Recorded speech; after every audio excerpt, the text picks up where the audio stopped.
तो आज हम प्राथमिक विद्यालय शेखपुरी मीना और प्राथमिक विद्यालय नजरपुर के बच्चों का यहाँ प्रदर्शन करने वाले हैं। वो बच्चे पहले से ग्रहों की एवं तारों की जानकारी प्राप्त करके आए हैं और बच्चे स्वयं इस बास्टा स्थित एस्ट्रोनॉमी लैब में स्वयं चीज़ों का परीक्षण करेंगे, स्वयं इस ब्रह्मांड के बारे में जानेंगे, जानने की कोशिश करेंगे और कुछ जानकारियां वो पहले से प्राप्त करके आए हैं, जो वो जानकारी सूर्य से लगा करके वरुण तक, क्षुद्र ग्रह तक, ब्लैक होल्स और तारों के बारे में वो जानकारी देने वाले हैं।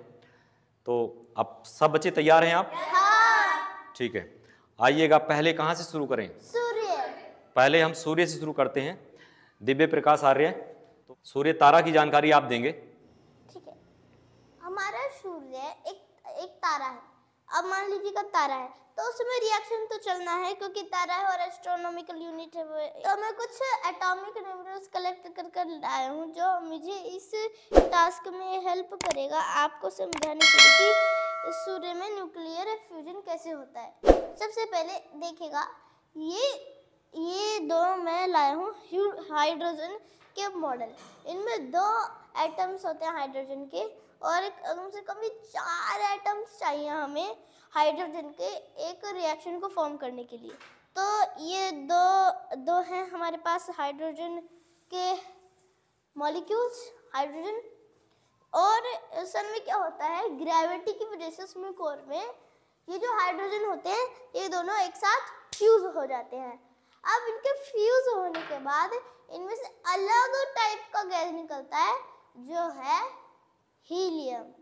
अब जो हीलियम होता है उसके बनने में इनका एक एटम, एक अणु फ्री हो जाता है और वो अणु भाग जाता है और इससे ही हमारे सूर्य से हीट एमिट यही अणु होता है। मतलब कि ये दोनों ज्वाइन हुए इन्होंने हीलियम का निर्माण किया।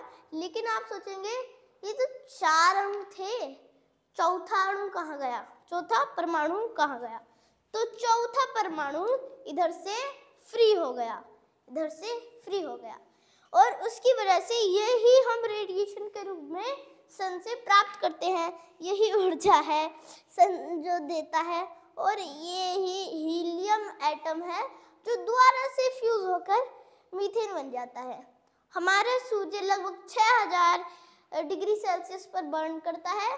पृथ्वी का कोर 10,000 डिग्री सेल्सियस है क्योंकि पृथ्वी अभी नहीं है, पृथ्वी अभी नई बनी है। आप नया ही समझ लीजिएगा सूर्य के कंपेयर में। और ये जो सूर्य में आप ये छोटी छोटी बर्स्ट से देख रहे हैं इनको ही हम सोलर मास इजेक्शन बोलते हैं। तो जो सोलर मास इजेक्शन है इधर से जाते हैं ये अणु और बहुत लाइटनिंग स्पीड से ऐसे शूट हो जाते हैं और ये शूट होकर पृथ्वी के वायुमंडल से जब इंटरेक्ट करते हैं उससे ही पहले उसका जो मैग्नेटिक फील्ड होता है वो उनको रिफ्लेक्ट कर या तो उनको डिसमेंटल कर देता है या उनको एब्जॉर्ब कर लेता है और बहुत कम अणु उधर से ट्रैवल कर हमारे नॉर्थ और साउथ पोल तक पहुंच जाते हैं जहाँ में बहुत वीक होते हैं, कोई भी क्षति नहीं पहुंचाते। अब आप सोचेगा ये जलता हुआ प्लाज्मा है। प्लाज्मा सबसे गर्म अवस्था में होता है। प्लाज्मा सबसे हॉटेस्ट सब्सटेंस अभी पाया गया है। तो ये जो है कभी कभी इसमें सोलर फ्लेयर्स होते हैं। सोलर मास इजेक्शन लेजर से छोड़ता है लेकिन सोलर फ्लेयर्स में से ये जो होता है कुछ जो उसकी लाइट होती है, कुछ प्लाज्मा भागने की कोशिश करता है लेकिन उनका टेम्परेचर बस 4000 डिग्री महज होता है तो वे इधर से लौट जाते हैं और सन की ग्रेविटी उनको खींच लेती है। लेकिन अगर उनका 7000 डिग्री सेल्सियस तक तापमान होता है तो वे ऐसे उड़ कर चले जाते हैं जिसको हम सोलर मास इजेक्शन कहते हैं। हमारा सूर्य सोलर सिस्टम का हेड है। अगर सूर्य कहीं जाता है तो उसके साथ सोलर सिस्टम भी हमारा जाता है। सूर्य के चारों तरफ एक ऊर्ट क्लाउड है जिसमें पूरा सोलर सिस्टम समाया हुआ है। हमारे प्लैनेट्स की ऑर्बिट सेम नहीं है जैसे हमें पिक्चर्स में देखने मिलती है। कोई तिरछा घूमता है, कोई टेढ़ा घूमता है, कोई सीधा नहीं घूमता, कोई सैटर्न की रिंग की तरह घूमता है टेढ़ा, कोई इस तरह टेढ़ा घूमता है। यूरेनस तो ऐसे ऐसे चक्कर लगाता है। और हमारे जो क्षुद्र ग्रह हैं वे बीच में ही लाई करते हैं और वे शूद्र ग्रह ये है और वे सूर्य के चारों तरफ घूमते हैं। इतनी ही जानकारी मैं सूर्य के बारे में दूंगा। अब बुध ये है हमारे प्राइमरी स्कूल के दूसरे बच्चे जो यहाँ पर बुध ग्रह की जानकारी देंगे। कुछ पहले से प्रिपरेशन करके आए हैं, क्योंकि पहले से अगर जो बच्चे जानते हैं और पहले से जानकारी होती है तो उसके बारे में जानकारी करना थोड़ा और ज़्यादा अच्छा लगता है। तो बेटा आप बुध ग्रह की जानकारी दोगे? Yes sir. नाम क्या है आपका? शिवांगी। शिवांग, कौन सी कक्षा में पढ़ते हो? फोर्थ में। ठीक है, आप बुध ग्रह की जानकारी दीजिए। बुध सूर्य के लगभग 88 दिन में चक्कर लगाता है। वह सूर्य के सबसे करीब का ग्रह है। वह सौर परिवार का लघुत्तम ग्रह है। उसके पास कोई चंद्रमा नहीं है। हमारे प्राइमरी स्कूल के अगले बच्चे, बेटा आप कौन से ग्रह के बारे में बताएंगे? शुक्र ग्रह। अच्छा, तो आप जो है क्या नाम है आपका? पलक कुमारी। कक्षा? फोर्थ। अच्छा ठीक है, तो अब आप जो है अपने टॉपिक के बारे में बताइए, शुरू करिए। मैं शुक्र ग्रह की जानकारी दूंगी। मैंने शुक्र ग्रह की जानकारी प्राप्त की है। शुक्र ग्रह और ग्रहों में से सबसे गर्म ग्रह होता है। शुक्र ग्रह आसमान में सबसे चमकीला तारा दिखता है। शुक्र ग्रह की खोज 1917 में हुई थी। शुक्र ग्रह सूर्य का चक्कर रोमन जातियों की एक देवी थी जिसका नाम एल्सा था। वह प्यार और सुंदरता का प्रतीक मानी जाती थी। वह इतनी सुंदर थी कि कोई भी इंसान अगर उसको देखता तो तुरंत ही अंधा हो जाता था। इस सुंदरता का नाम वीनस रखा गया। जैसे यह रानी इतनी सुंदर थी वैसे ही भी शुक्र ग्रह भी इतना ही सुंदर है। इसीलिए शुक्र ग्रह चमकीला है, इसलिए शुक्र ग्रह का इंग्लिश में नाम वीनस रखा गया। हमारे अगले बच्चे हैं, बेटा आप कौन से ग्रह के बारे में बताएंगे? पृथ्वी। अच्छा, पृथ्वी के अपना अपना नाम बताइए। My name is Manvi Tomar. I studying in class A 4th. My name is Gayatri Pawar in class A 5th. हम पृथ्वी के बारे में जानकारी देंगे। हम पृथ्वी की जानकारी पहले से ही याद कर आए हैं।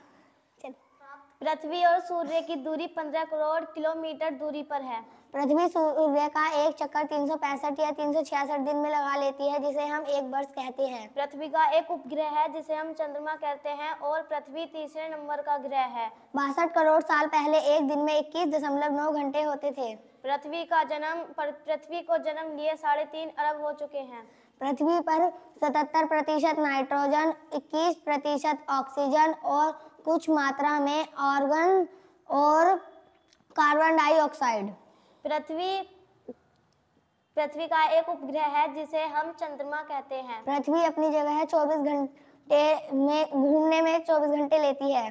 पृथ्वी सूर्य के चक्कर 365 या 366 दिन में लगाती है।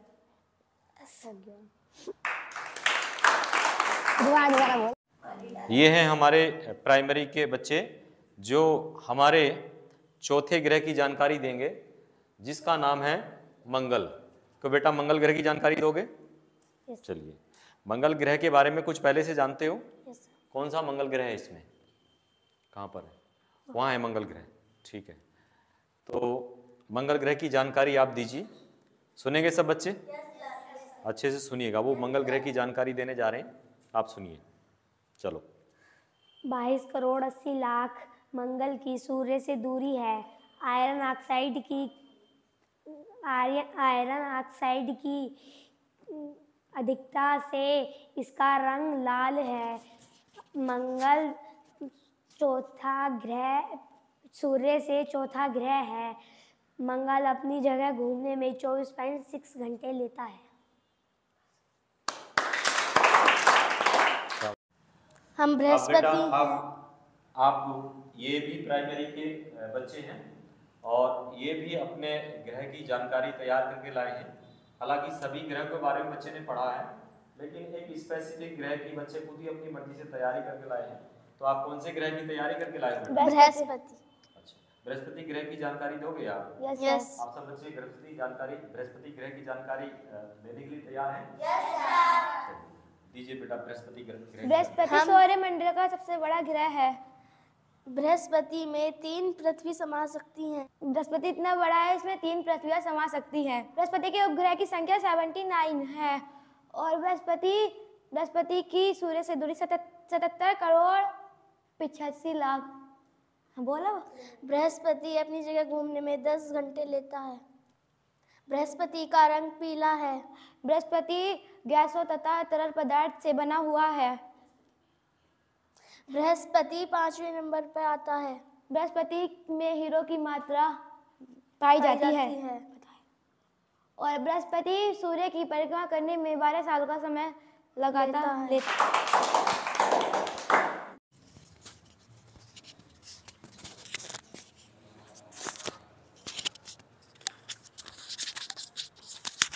तो अब सर आपको माइक्रोस्कोप की जानकारी देंगे जिससे बहुत ही सूक्ष्म चीज़ों का अध्ययन किया जाता है।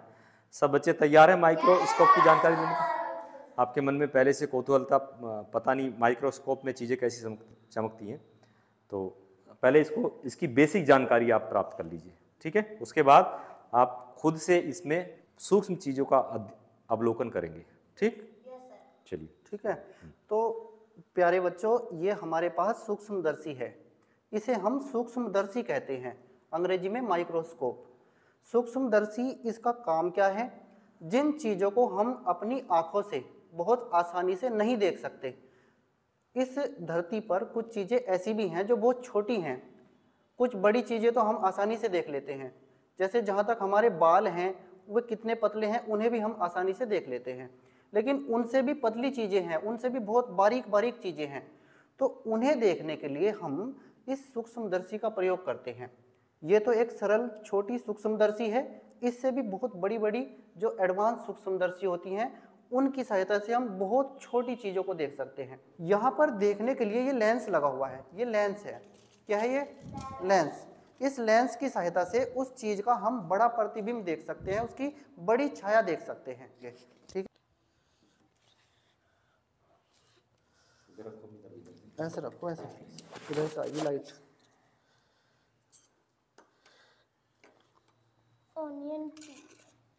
जैसे हम कोई टॉर्च भी अगर अपने पास रख लेंगे ना, तो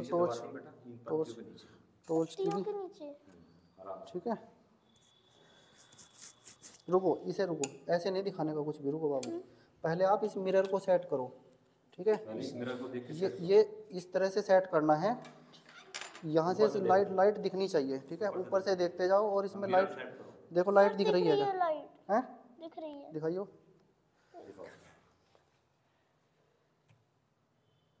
नहीं, इसको जरा थोड़ा इधर झुकाओ पीछे। इसको पहले ऐसे झुकाएंगे थोड़ा सा, ठीक है? पहले उसको अपनी तरफ झुकाना होता है। पहले ये ऐसे रखा था, बिल्कुल सही, ठीक है? तो पहला काम इसको इतना थोड़ा सा झुका लो। क्या हम इस मिरर को ही ऐसे कर सकते हैं और इसको नॉर्मल? अगर हम इसको ऐसे करेंगे ना बाबू, ये देखो इसमें नीचे टच हो सकता है, ठीक है? और इसे अपनी तरफ झुका लेने से इस पर लाइट जो है ज़्यादा आ सकती है। लाइट ज़्यादा आएगी, देखने भी आसानी रहेगी, देखने में आसानी रहेगी ना। सही से, अब सही सेट हो गया ये। दिखाइयो। अगर ये सही सेट हो गया ना तो सारी चीजें बिल्कुल सही दिखेंगी। और ये पूरा पेरिस्टोलिसिस करके आम की मसल उस खाने को पेट में ले जाएंगे। बस दिक्कत ये होगी कि वो जब वाल्व से जाएगा, वाल्व से, तो कभी कभी वाल्व जाम हो जाएगा उसकी वजह से। इसलिए कहा जाता है कि नीचे लेटकर खाना नहीं खाना चाहिए। तो जब ये नीचे आता है इधर से स्मॉल इंटेस्टाइन में, तब इधर से यही इसमें रिलीज कर दिया जाता है। अब सबको पता है HCl एसिड है, कोई किसी के पेट में हाथ डालेगा, हाथ गलकर आ जाएगा, है ना? हाँ, HCl में इतनी ताकत हो, अगर किसी के मुंह में से हाथ डाल कर पेट में हल्का सा उंगली पड़नी चाहिए और वो उंगली समाप्त, उसकी हड्डी दिखेगी जब बाहर आ गई। Acid, hydrochloric acid. अब ये HCl जो होता है ना, आप इसको एक कंटेनर में करो फुल्ली कॉन्सेंट्रेटेड को। अब इसको उसमें मीट का टुकड़ा डाल दोगे ना, वो गल जाएगा। 2 मिनट में पूरा मीट का टुकड़ा गल जाएगा हमारे पेट के एसिड से। तो अब इधर आ मैं तो ये इतना कड़वा हो गया है, उसको न्यूट्रलाइज कर दे, उसको फीका कर दे। फिर उधर पैनक्रियाज होती है, इसने ढके में 3 एंजाइम है, लाइपेज, एमाइलेज और ट्रिप्सिन। लाइपेज फैट्स को पचा देता है, एमाइलेज स्टार्च को पचा देता है, ट्रिप्सिन प्रोटीन को। ये है हमारी क्रेनियल बोन्स। ये बोन्स बहुत हार्ड होती हैं। बाकी अब इससे आगे चलते हैं। ये फेशियल बोन्स है। ये फेशियल बोन्स होती हैं, ये संख्या में 11 होती हैं और नहीं 14 होती हैं। और ये जो क्रेनियल बोन्स होती हैं ये संख्या में 12 होती है। Cranial bones, facial bones, upper jaw, lower jaw, backbone, rib cage, humerus, radius, ulna, carpal, metacarpal, phalanges, यह है हिप्स। फिर उसके बाद ये सबसे मजबूत, सबसे लंबी और सबसे भारी हड्डी, इसको हम फीमर बोलते हैं।